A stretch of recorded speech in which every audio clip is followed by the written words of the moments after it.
Hello viewers, আসসালামু আলাইকুম।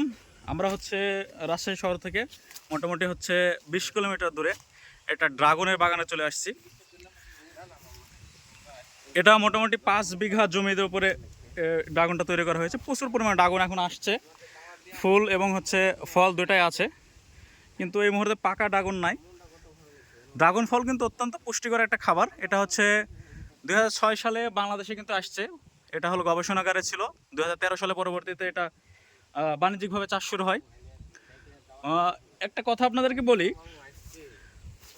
ফল না কিনে গাছ কিনবেন, এই স্লোগানটা কিন্তু একটা নার্সারি ব্যবসায়ের মূল স্লোগান। কিন্তু গাছ কেনার আগে অবশ্যই আপনাকে ভাবতে হবে কোন গাছটা বাণিজ্যিকভাবে চাষ করলে আমাদের মাটিতে ভালো ফলন দেবে।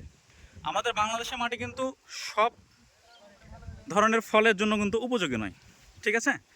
তো অবশ্যই আপনারা হচ্ছে মাটির গুণাগুণটা চিন্তা করে হচ্ছে গাছ কিনবেন।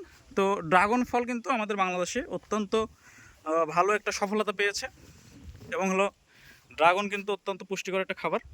আপনারা যে কেউ হচ্ছে বাসার ছাদে অথবা হচ্ছে বাড়ির আঙিনায় ড্রাগন গাছ লাগাতে পারেন। আপনারা দেখতে পাচ্ছেন ড্রাগন ফল কিন্তু আসছে কত সুন্দর, ঠিক আছে? তা আমরা কয়েকটা বন্ধু মিলে চলে আসছি আজকে ড্রাগন বাগান বেড়াইতে। তো অনেক গাছ আছে এখানে, এটা আসলে আমার জানা নাই কত পিস গাছ আছে, কিন্তু 5 বিঘা জমিতে অনেক গাছ আছে।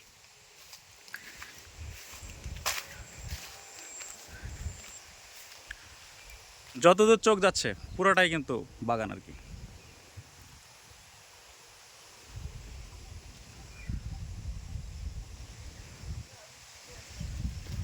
এই ড্রাগন পাইলেন আপনারা? পাকা ড্রাগন পাওয়া গেছে ভাই। তো